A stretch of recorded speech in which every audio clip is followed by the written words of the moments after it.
11:30 மணிலேருந்து 4 மணி வரை என்ன நடந்திருக்கும் ஐயா? நீங்கள் அந்த பொண்ணு ஒரு ஒரு 1 கிலோமீட்டர் தூரம் எழுதிட்டு போயிட்டானுங்க.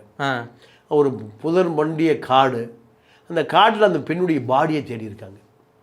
இறந்து போச்சு. போலீஸ் ஃபோர்ஸ் இறக்கி மீடியாவில் காலையில் பெரிய செய்தியாயிரும். அப்போ போலீஸ் ஃபோர்ஸு தான் அந்த காட்டுக்குள்ளே டாக்டர் எடுத்து தேடி இருக்கும்போது அந்த பொண்ணு குட்டுயிரும் குலை உயிருமா நீங்கள் மயக்கத்தில் இருந்ததை போய் கண்டுபிடிச்சிருக்குதா இந்த இவ்வளோ பெரிய கேப். இவன் என்ன பண்ணியிருக்கணும்? நீங்கள் இந்த பெண் கடத்தப்பட்ட உடனே ஃபோன் அடிச்சிருக்கணும். மயங்கி கிடந்தாங்கிறான், அதெல்லாம் 2வது விஷயம். நீங்கள் காரை உடைக்கிறானே ஃபோன் அடிச்சிருக்கலாம். ஆமாம். என்ன எவ்வளோ ஆகுது?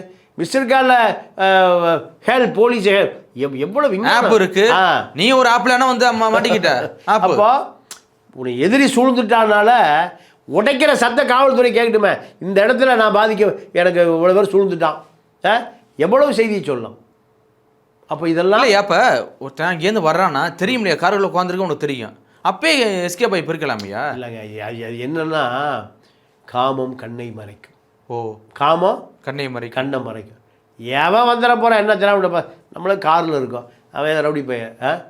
இந்த மாதிரி அவன் என்ன நினைக்கிறான், இதே இல்லீகல் கும்பல் நம்ம இதை இன்னொரு எடுத்துகிட்டு போன பல பாலியல் வன்புணர்வு நடப்பதுக்கு காரணமே நீங்கள் இடம் தவறான இடம்.